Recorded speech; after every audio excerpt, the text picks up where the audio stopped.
গোপন সংবাদের ভিত্তিতে তেলিয়ামুড়া বন দপ্তরের কর্মীরা কাকভুরে অভিযান চালিয়ে একটি 4 চাকা মালবাহী টাটা অটো গাড়ি থেকে প্রচুর পরিমাণ বনের বহু মূল্যবান অবৈধ চেরাই সেগুন কাঠ উদ্ধার করে বৃহস্পতিবার। ঘটনা তেলিয়ামুড়া বন দপ্তরের অধীন চেবরি এলাকায়।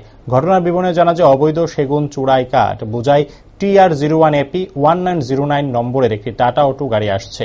এই খবরের ভিত্তিতে বন দপ্তরের কর্মীরা অভিযান চালিয়ে চেবরি এলাকা থেকে অবৈধ চেরাই সেগুন কাঠ সহ গাড়িটি আটক করে বন দপ্তরের কর্মীরা তেলিয়ামুড়া স্থিত গামাইবাড়ি ফরেস্ট রেঞ্জ অফিসে নিয়ে আসে।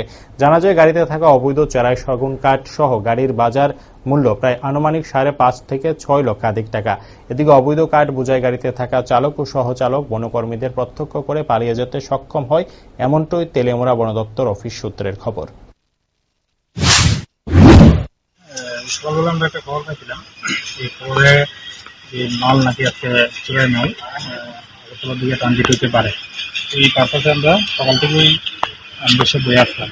আমদেশে বলতে বলতে আমরা প্রায় চেবরির দিকে গেছি, মালটা ওই দিক দিয়ে যাওয়া নেই কমে আসছে।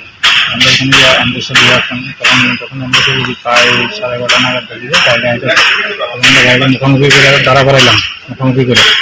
তো গাড়িটা একদম সামনে দাঁড়াই হই, ড্রাইভার রেজিস্ট্রেশন কেটা আসলো, সব গাড়ি উঠে গেছে। রাস্তার মধ্যে একটা ঘন্টাম লাগবে।